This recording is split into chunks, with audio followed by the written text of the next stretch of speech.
Hello everyone, welcome to all of you in my YouTube channel Mathematics Tutorial. So this is our next video of thermal properties of matter. तो इससे पहले तक का जो video था वो आप लोगों ने देखा होगा। पार्ट 1 में हम लोगों ने बात कर रखी थी स्पेसिफिक हीट तक की। स्पेसिफिक हीट और मोलर स्पेसिफिक हीट पढ़ रखा था, टेम्परेचर पढ़ रखा था, टेम्परेचर में कैसे कैसे स्केल्स में कन्वर्जन होता है वो हम लोगों ने पढ़ रखा था। तो अब आते हैं इसके नेक्स्ट लेक्चर पे। उसमें हम लोग पढ़ने जा रहे हैं सबसे पहले हीट कैपेसिटी और थर्मल कैपेसिटी। हीट कैपेसिटी और थर्मल कैपेसिटी को एक्सप्लेन करने के लिए सबसे पहले मैं एक छोटा सा रिकॉल दूंगी कि भाई क्या होता था हमारा स्पेसिफिक हीट। तो चलिए बात कर लेते हैं स्पेसिफिक हीट। स्पेसिफिक हीट क्या होता था किसी सब्सटेंस का। अगर हमारे पास 1 ग्राम सब्सटेंस है, इसका टेम्परेचर 1 डिग्री सेल्सियस रेज करने के लिए जितनी हीट की रिक्वायरमेंट होगी वो कहलाता था उस सब्सटेंस की स्पेसिफिक हीट।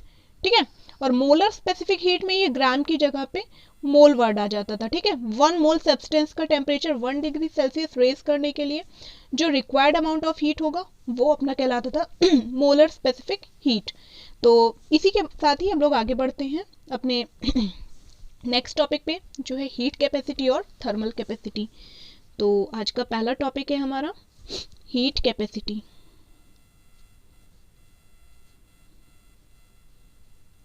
हीट कैपेसिटी को पढ़ने के लिए अभी मैंने स्पेसिफिक हीट क्यों रिकॉल करा है वो अभी आपको क्लियर हो जाएगा।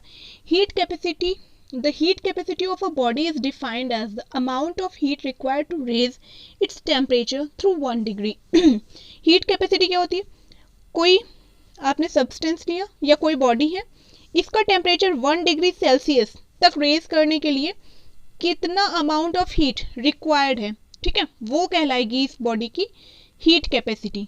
तो यहाँ पे देखिए जो स्पेसिफिक हीट में सब्सटेंस का मास हमने 1 ग्राम कर दिया था ना, यहाँ पे 1 ग्राम वाला वर्ड नहीं है, सिर्फ बॉडी का टेम्परेचर 1 डिग्री सेल्सियस तक रेज करना है। ठीक है, उसके लिए जो भी रिक्वायर्ड अमाउंट ऑफ हीट होगा वो कहलाएगा अपना हीट कैपेसिटी उस बॉडी का। तो हम लोग स्पेशली लिख सकते हैं heat capacity is equals to, formula क्या आ जाएगा, heat capacity is equals to mass into specific heat. Specific heat, ठीक है, क्योंकि स्पेसिफिक हीट में देखिए मास इंक्लूडेड नहीं होता। 1 ग्राम हम लोग सब्सटेंस का कंसीडर करते हैं और इसी मास से मल्टीप्लाई कर दे तो हमें हीट कैपेसिटी मिल जाएगी। तो भाई इसी के साथ ही साथ इसका देख लेते हैं यूनिट क्या हो जाएगा। इसका सीजीएस सिस्टम में यूनिट जो निकल के आएगा वो होगा कैलोरी पर डिग्री सेल्सियस, और उसी के साथ ही साथ अगर हम लोग बात करें एसआई यूनिट की तो वो हो जाएगा जूल पर केल्विन। ठीक है, तो बात करते हैं नेक्स्ट टॉपिक की। अपना नेक्स्ट टॉपिक है वाटर इक्विवेलेंट। काफ़ी इंपॉर्टेंट है वाटर इक्विवेलेंट।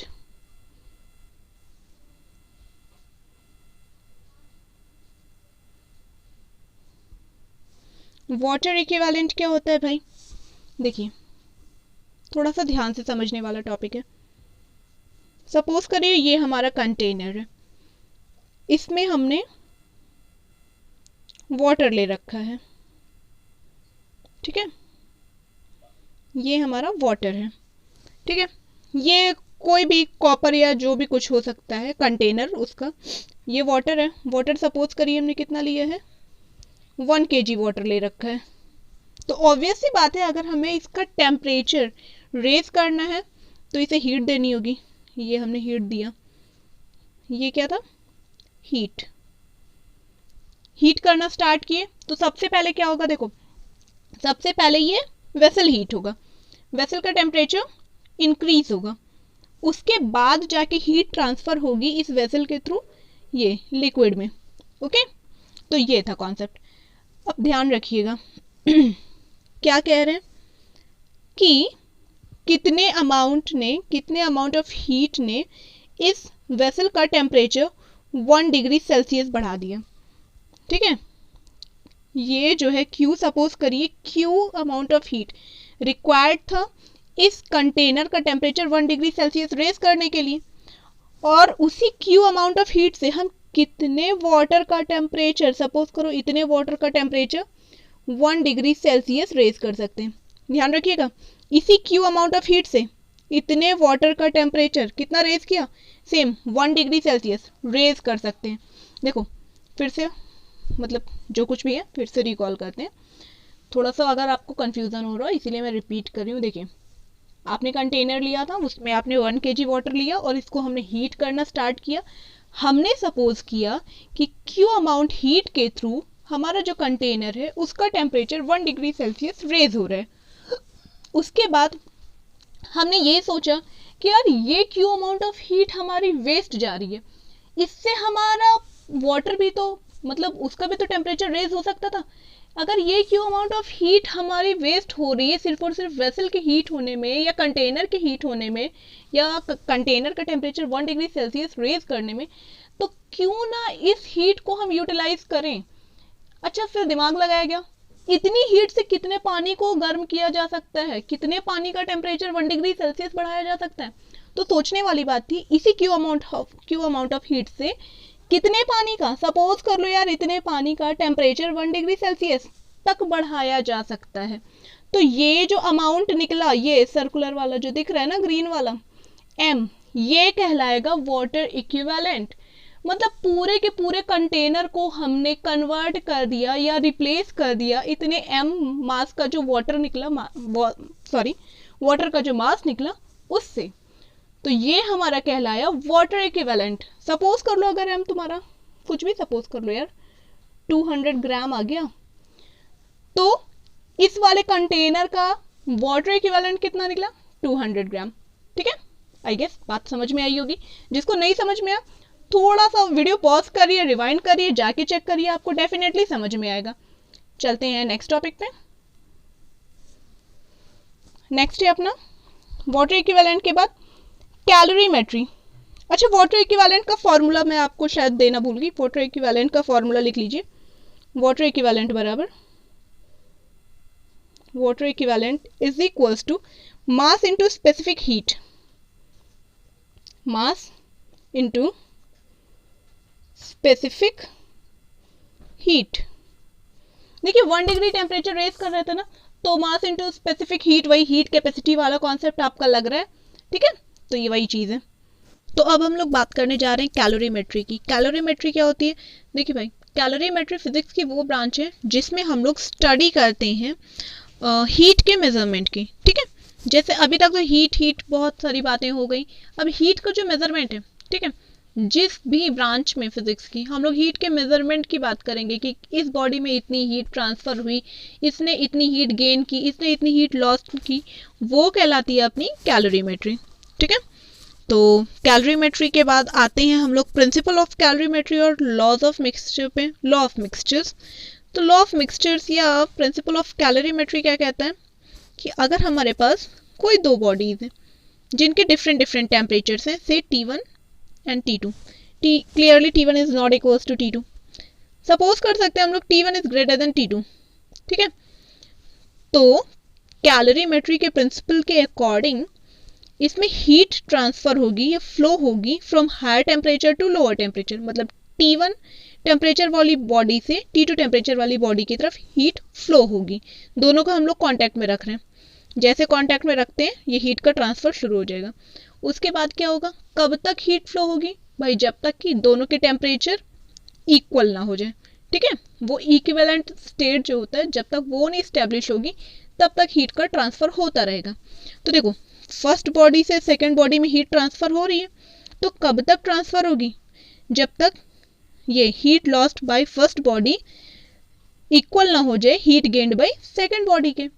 भाई जितनी हीट ये ट्रांसफर करेगा उतना ही हीट ये गेन करेगा, और तब तक इसमें इक्विलिब्रियम स्टैब्लिश हो जाएगा, जिसकी वजह से दोनों के टेम्परेचर सेम हो जाएंगे।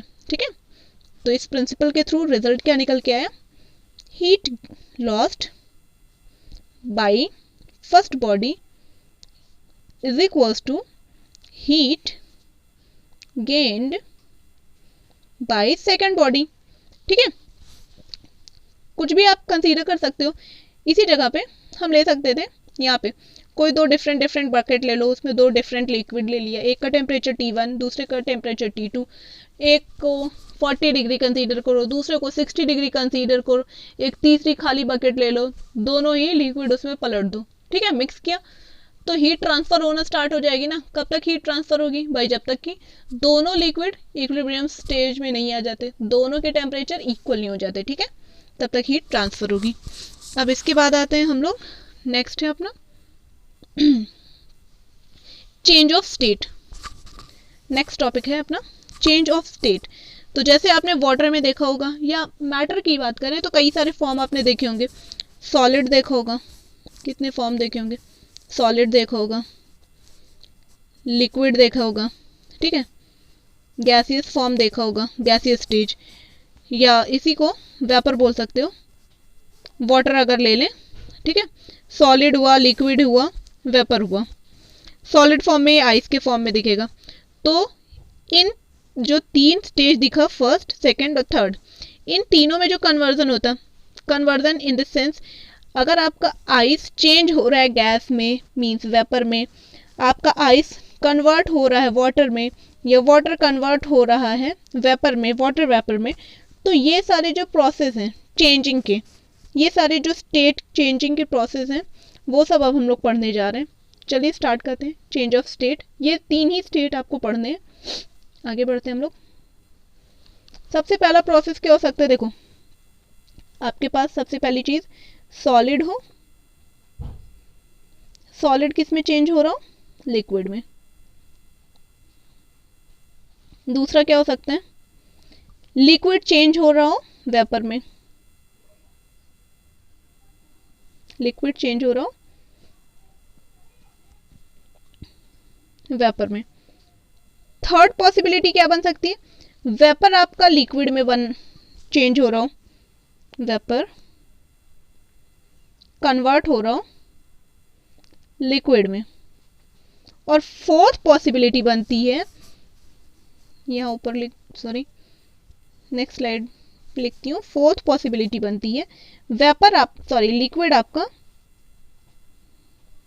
कन्वर्ट हो रहा हो सॉलिड में, ठीक है। तो बारी बारी से एक एक को डिस्कस करते हैं।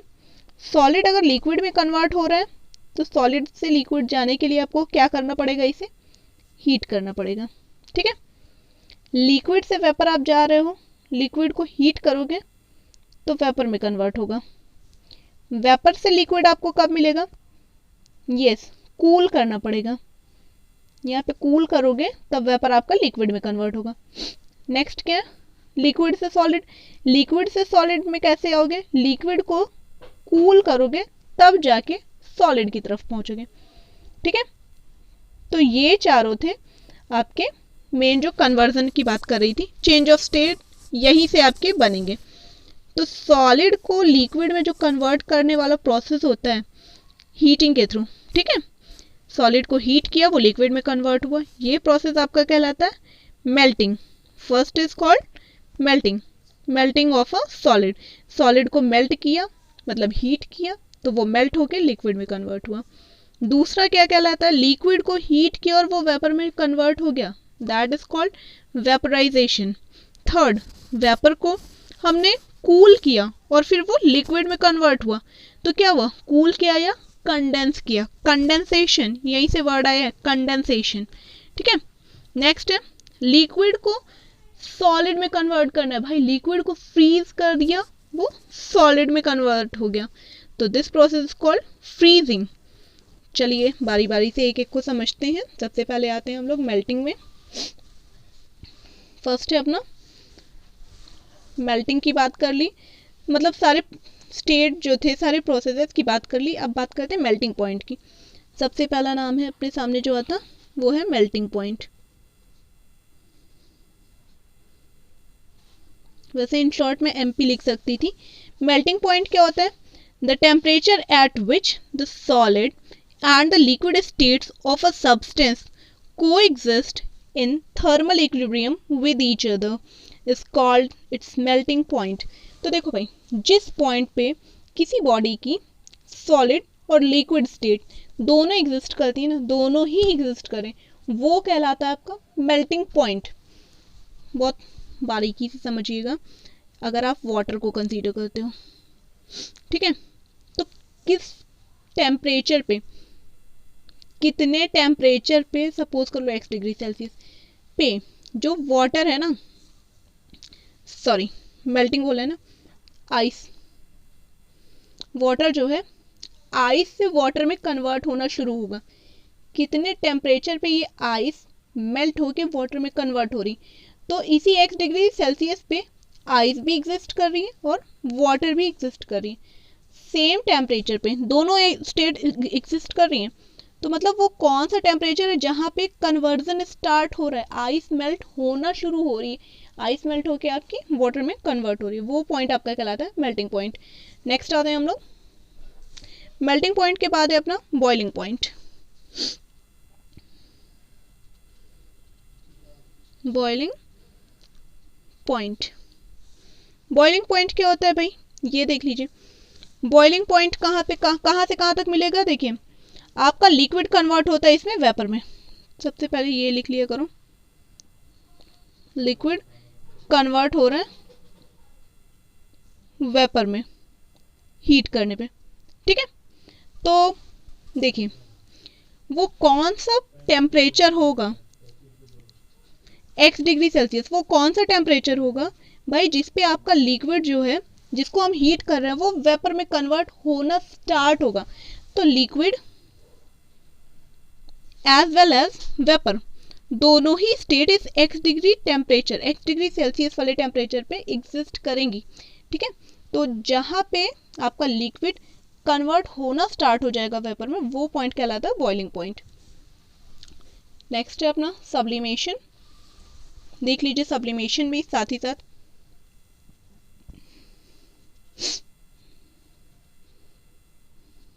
TIUNA, सब्लिमेशन, सब्लिमेशन क्या होता है, अगर आपने देखो कुछ आपके ऐसे सब्सटेंसेस होते हैं, जैसे ये सॉलिड फॉर्म है, उनके सॉलिड फॉर्म को हम हीट करते हैं तो डायरेक्ट वो वेपर में कन्वर्ट होते हैं, ठीक है। जैसे ही हमने इसके सॉलिड फॉर्म को हीट किया, ये किस में कन्वर्ट हो गया, वेपर में। तो रीज़न क्या था इसमें, देखिए इसमें आपको लिक्विड स्टेट आपको दिखा ही नहीं। सॉलिड से जनरली हमने पढ़ा था सॉलिड लिक्विड में कन्वर्ट होगा हीट करने पर, फिर लिक्विड अपना वेपर में कन्वर्ट होगा। तो यहाँ पे सॉलिड डायरेक्ट वेपर में कन्वर्ट हो रहा है, ये प्रोसेस अपना कहलाता है सब्लिमेशन, जहाँ पे लिक्विड स्टेट आपको बिना मिले ही सॉलिड डायरेक्ट वेपर में कन्वर्ट हो जाए। इसके एग्जाम्पल के लिए आप आयोडीन कंसीडर कर सकते हो, नेफ्थलीन कंसीडर कर सकते हो, कैम्फर हो सकता है, कैम्फर है इसका एग्जाम्पल, और dry ice means solid carbon dioxide भी इसी का एग्जाम्पल है। नेक्स्ट है अपना लेटेंट हीट। लेटेंट हीट क्या होता है, चलिए अब ये देखते हैं। The amount of heat required to change the state of unit mass of a substance at constant temperature and pressure is called latent heat of the substance, ठीक है। फॉर एग्जाम्पल ये हमारे पास कोई सब्सटेंस है, ठीक है, इसके यूनिट मास का बिना टेम्परेचर और प्रेशर चेंज किए स्टेट कन्वर्जन के लिए या स्टेट चेंज करने के लिए जितनी हीट रिक्वायर्ड होगी या जो हीट का अमाउंट रिक्वायर्ड होगा वो कहलाएगा इस सब्सटेंस का लेटेंट हीट। फिर से समझ लीजिए, किसी सब्सटेंस के यूनिट मास का स्टेट चेंज करने के लिए जो रिक्वायर्ड अमाउंट हीट का होगा वो कहलाता है लेटेंट हीट, जबकि उसका टेम्परेचर और प्रेशर दोनों ही कांस्टेंट रहे, ठीक है। आइए बात करते हैं इसके फॉर्मूले की। लेटेंट हीट का फॉर्मूला था आपका Q is to M into L, capital L ये कहलाती है लेटेंट हीट या hidden heat of that substance. इसकी SI यूनिट होती है, अगर L के फॉर्म में लिखेंगे L विल बी Q/M, ठीक है। तो बात की जाए अगर SI यूनिट की तो निकल के आएगी जूल पर केजी, और CGS यूनिट निकल के आएगी इसकी कैलोरी पर ग्राम। तो लेटेंट हीट भी आपकी दो टाइप की हो जाएगी, latent heat of fusion and latent heat of vaporisation. पहला क्या है, latent heat of fusion. Latent heat of fusion में क्या है, अगर आपका सॉलिड से लिक्विड स्टेट मिल रही है, ठीक है, तो वहाँ पे कौन सी हीट यूज होगी, लेटेंट हीट ऑफ फ्यूजन। और दूसरा है अगर लिक्विड कन्वर्ट हो रहा है वेपर में, तो यहाँ पे आपको कौन सी लेटेंट हीट मिलेगी, यहाँ मिलेगी आपको latent heat of vaporisation. Okay, next है अपना modes of transfer of heat. तो modes of transfer of heat में सबसे पहला नाम आता है कंडक्शन। भाई modes of transfer of heat मतलब किसी भी बॉडी में कितने तरीके से हीट फ्लो हो सकती है, ठीक है। तो सबसे पहली बात आती है, सबसे पहला नाम है कंडक्शन का। कंडक्शन, कन्वेक्शन, रेडिएशन, तीन टाइप हैं, तीन मोड हैं हीट ट्रांसफ़र के। सबसे पहला है conduction. It is a process in which heat is transmitted from one part of a body to another at a lower temperature through molecular collisions without any actual flow of matter। होता क्या है, suppose कर लिया ये हमारा solid है, इसमें बहुत सारे सॉलिड मॉलिक्यूल्स ऐसे ऐसे ऐसे ऐसे बहुत सारे मॉलिक्यूल्स यहाँ पे हैं। सॉलिड में आपको पता है बहुत सारे मॉलिक्यूल्स होते हैं और इनके बीच इंटरमॉलिक्यूलर स्पेसेस सबसे कम होते हैं as compare to liquids and gases, ठीक है। तो ये है, ये आपका सॉलिड है। आपने इस एंड से इसको हीट करना स्टार्ट किया, क्या किया, हीट। तो यहाँ के जितने भी मॉलिक्यूल्स थे सबकी काइनेटिक एनर्जी बढ़ गई। हीट करना स्टार्ट किया मीन्स आपने सबकी काइनेटिक एनर्जी बढ़ा दी। काइनेटिक एनर्जी बढ़ा दी, आपको पता होगा काइनेटिक एनर्जी जैसे ही इंक्रीज हुई, हीट कर रहे हैं मतलब टेम्परेचर रेज कर रहे हैं, टेम्परेचर रेज कर रहे हैं मतलब काइनेटिक एनर्जी रेज हो रही है, ठीक है। इसलिए कहा था कि काइनेटिक एनर्जी आपने बढ़ा दी। इसका मतलब ये हुआ कि इन सब की वेलोसिटी बढ़ गई। वेलोसिटी बढ़ गई इन द सेंस ये अपने ही प्लेस पे इधर उधर सिर्फ और सिर्फ वाइब्रेशन करते हैं, ठीक है। तो सबकी वेलोसिटी बढ़ गई। अब क्या करेंगे, ये अपनी एनर्जी बगल वाले मॉलिक्यूल को ट्रांसफ़र करेंगे, ये नेक्स्ट वाले को ट्रांसफ़र करेगा, ये अपने नेक्स्ट वाले को ट्रांसफ़र करेगा। इस तरह से जो हीट ट्रांसफ़र होती है सॉलिड्स में, इस तरह से हीट ट्रांसफ़र होती है, ये कहलाता है हमारा कंडक्शन।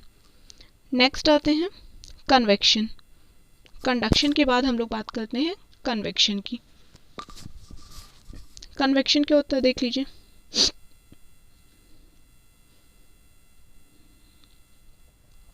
कन्वेक्शन, सपोज करिए कन्वेक्शन आपको लिक्विड में मिलेगा, सॉलिड में नहीं मिलेगा। सॉलिड में कंडक्शन के थ्रू हीट फ्लो होती है। ये आपका कोई लिक्विड है, ये आपने इसको हीट करना स्टार्ट कर दिया, ठीक है। नीचे बर्नर है जहाँ से आप इसे हीट कर रहे हो। जैसे आप इसे हीट करना स्टार्ट करते होता क्या, कभी आपने वाटर को हीट होते देखा होगा, तो देखा होगा सबसे बॉटम पे, बॉटम सरफेस पे जो मॉलिक्यूल्स होते हैं सबसे पहले वो हीट होंगे। आपको पता है सबसे पहले ये आपका कंटेनर हीट होगा, उसके बाद कंटेनर के टच में जो मॉलिक्यूल्स हैं लोअर सरफेस पे वो हीट होंगे।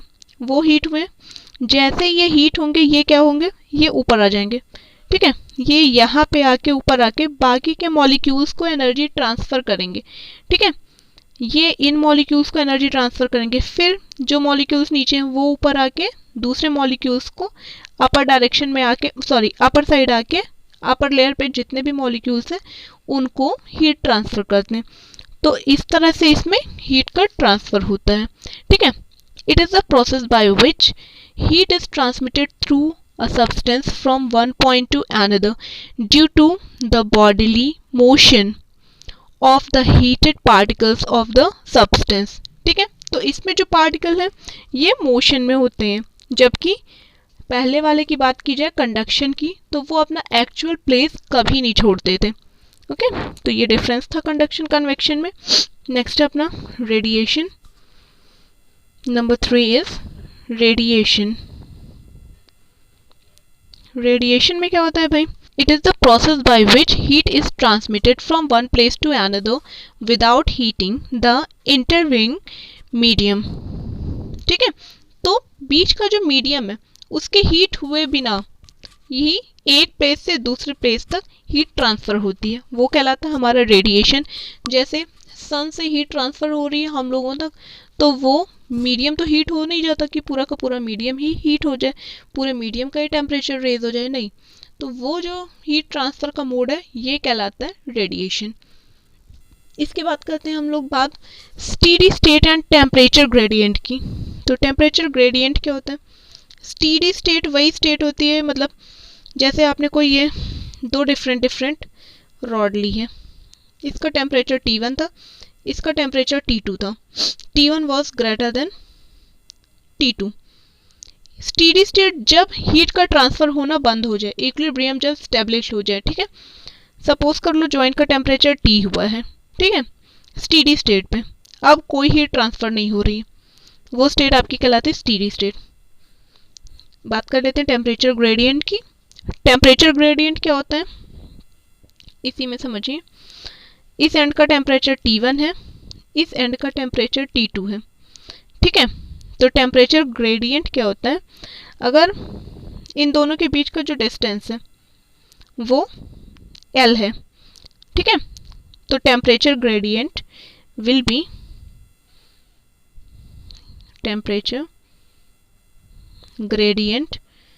B T1 minus T2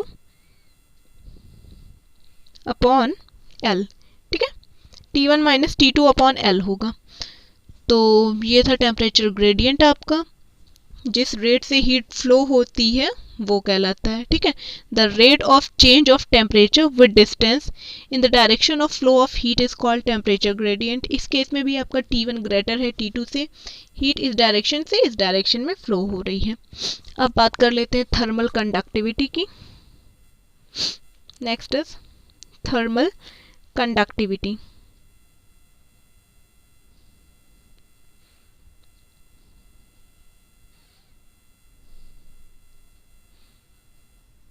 thermal conductivity CONDUCTIVITY, ठीक है, thermal conductivity, this is U। तो भाई थर्मल कंडक्टिविटी को समझने के लिए एक डायग्राम के थ्रू हम इससे समझ सकते हैं। एक क्यूब बनाना होगा, it's not looking like a cube but we can imagine it as a cube, ठीक है। इसकी ये वाली जो साइड है, इसकी लेंथ आप सपोज कर लो स्मॉल l। इस फेस का टेम्परेचर T1 है और इस वाले फेस का टेम्परेचर T2 है, ठीक है। इस फेस का टेम्परेचर T1, इस फेस का टेम्परेचर T2। सपोज कर लेते हैं कि इसका ये वाला फ्रंट वाला फेस है ना, इसका एरिया A है और इसमें इस साइड से Q हीट एंटर कर रही है, ठीक है। तो जो Q अमाउंट ऑफ हीट है वो किसके डायरेक्टली प्रोपोर्शनल होगा, ये देखिए। Q अमाउंट जो हीट का है वो डायरेक्टली प्रोपोर्शनल होगा, जितना ज़्यादा सरफेस एरिया होगा उतनी ज़्यादा हीट एंटर करेगी। Q डायरेक्टली प्रोपोर्शनल होगा जितना ज़्यादा टेम्परेचर डिफरेंस होगा, क्योंकि जितना ज़्यादा टेम्परेचर डिफरेंस होता है उतनी ही तेज़ हीट फ्लो करती है। और एक चीज़ पे डिपेंड करेगी कितने टाइम के लिए हीट फ्लो कराई जा रही है, जितने टाइम के लिए फ्लो कराई जाएगी उसके भी डायरेक्टली प्रोपोर्शनल होगा Q। और एक चीज़ पे डिपेंड करेगा, Q इन्वर्सली प्रोपोर्शनल होगा लेंथ के, ठीक है। जितनी ज़्यादा लंबी ये क्यूब की साइड होंगी, मतलब जितना ज़्यादा लंबा ये होगा डिस्टेंस T1 और T2 के बीच का गैप, उतनी ही कम होगी हीट फ्लो की रेट, मतलब उतना ही कम हीट फ्लो होगा। देखिए अगर L की वैल्यू कम कर दी जाए तो जल्दी से जल्दी ये हीट इसमें ट्रांसफ़र होगा, जल्दी और ज़्यादा अमाउंट में। लेकिन अगर L की वैल्यू लार्ज कर दीजिए तो इसे टाइम लग जाएगा, ठीक है, हीट को ट्रांसफ़र होने में। तो इन सारी इक्वेशंस को कंबाइन करते हैं, देखते हैं हमारे पास क्या आता है। Q is directly proportional to A T1 minus T2 times T whole divided by L। Proportionality constant की वैल्यू लिख देते हैं। Suppose K is proportionality constant, K A T1 minus T2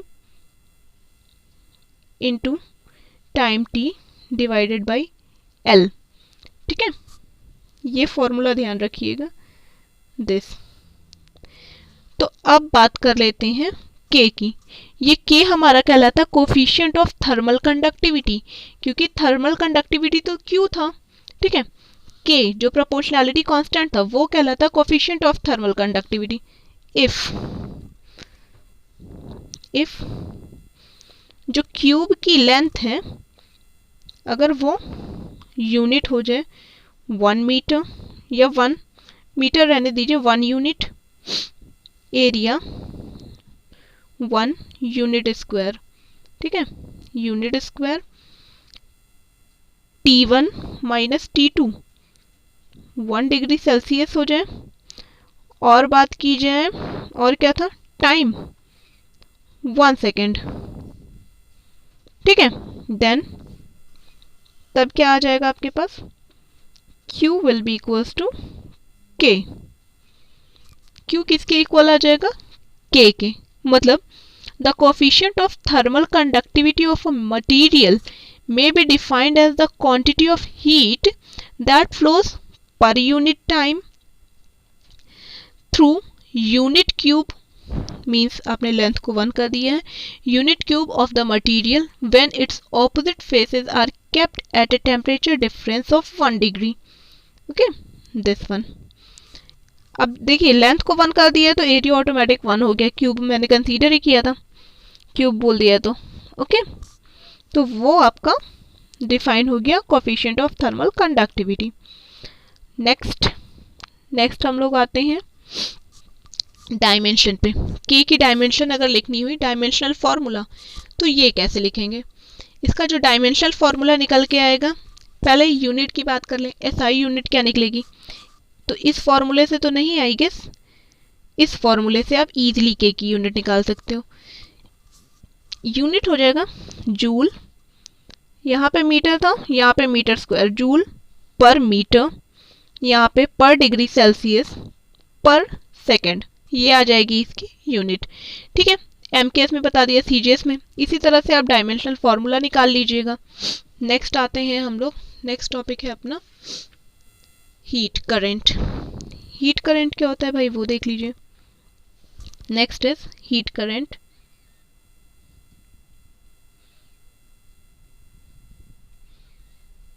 काफी इंपॉर्टेंट टॉपिक है heat current. The flow of heat per unit time is called heat current, ठीक है। It is denoted by capital H, flow of heat per unit time, तो Q by T हो गया। तो heat current का formula क्या निकल के आया, क्यू की वैल्यू अभी आपके पास क्या आई थी भाई, Q was equals to K A T1 minus T2 times T divided by L whole divided by T. तो टी से टी कैंसिल हुआ, K A T1 minus T2 divided by L, ये आ गया आपका हीट करंट का formula. बात कीजिए अगर इसकी यूनिट की, तो इसकी एसआई यूनिट आएगी जूल पर सेकेंड और वॉट। डायमेंशन की बात की जाए तो डायमेंशनल फॉर्मूला आप निकाल लोगे, इतना मुझे ट्रस्ट है। नेक्स्ट आते हैं हम लोग थर्मल रेजिस्टेंस पे। थर्मल रेजिस्टेंस क्या होता है भाई, ये भी साथ ही साथ देखते चलो। तो नेक्स्ट है अपना थर्मल रेजिस्टेंस।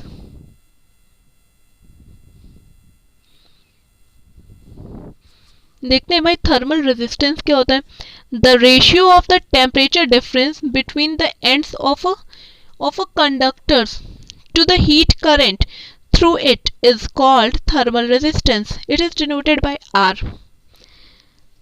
तो भाई थर्मल रेजिस्टेंस आर की वैल्यू क्या आई, temperature difference divided by heat current, okay. फॉर्मूले में पुट करते हैं, R is equals to temperature difference बोले तो T1 minus T2 upon H की वैल्यू आई थी के A T1 minus T2, small t cancel हो गया था, अपॉन में था L, L ऊपर चला गया, it was small l, T1 minus T2 cancel हुआ, R की वैल्यू निकल के आई L अपॉन के ए, ठीक है। तो ये हमारी R की वैल्यू मिल गई, हमें R की वैल्यू आ गई L अपॉन के ए। इसकी यूनिट की बात कर ली जाए तो भाई इसकी यूनिट निकल के आ जाएगी आपके पास, यूनिट आई गेस अब आपके लिए इजी हो जाएगा। L की यूनिट पता है, K की यूनिट आपको बताया था, A की यूनिट भी पता है, ठीक है। तो इसकी यूनिट आप लोग कमेंट बॉक्स में कमेंट करिएगा, यूनिट और डायमेंशनल फॉर्मूला दोनों ही कमेंट करिएगा, ठीक है। यहाँ तक किसी को कोई डाउट नहीं होगा। एक छोटी सी बेसिक ट्रिक बताना चाहूँगी यहाँ पे। हीट करंट था ना, इलेक्ट्रिक करंट आपने क्या पढ़ा था, Q/T, वहाँ पे भी पढ़ा था I is equals to Q/T, ठीक है। Rate of flow of charge वहाँ पे पढ़ा था। तो जिस रेट से आपके चार्जेस फ्लो हो रहे थे वहाँ पे वो आपका इलेक्ट्रिक करंट था। सेम आपने डिफाइन किया हीट करंट को, जैसा जैसा आपने इलेक्ट्रिक में पढ़ा था वही वही चीज़ आप हीट में कर रहे हो। इलेक्ट्रिक में आपका क्या आता है, पोटेंशियल डिफरेंस, यहाँ पे आता है आपका टेम्परेचर डिफरेंस। एक आपका बहुत बेसिक सा रिलेशन होगा, V is equals to IR, Ohm's law जानते होगे। वही काम यहाँ पे किया गया है थर्मल रेजिस्टेंस निकालने के लिए। मैंने क्या कहा था, यहाँ पोटेंशियल डिफरेंस का काम कर रहा है टेम्परेचर डिफरेंस, तो R को डिफाइन किया है change in temperature upon heat current, ठीक है। R is equals to delta T upon H। जिन्होंने पढ़ा होगा क्लास 10th में उन्हें याद होगा कि इस तरह से उन्होंने चीज़ें ऑलरेडी पढ़ रखी हैं ओम्स लॉ में, ठीक है। तो आज की वीडियो में इतना ही, मिलते हैं कुछ और नई ट्रिक्स और नए वीडियो के साथ और नए अमेजिंग टॉपिक्स के साथ अपने नेक्स्ट वीडियो में। Till then keep watching, thank you, good bye.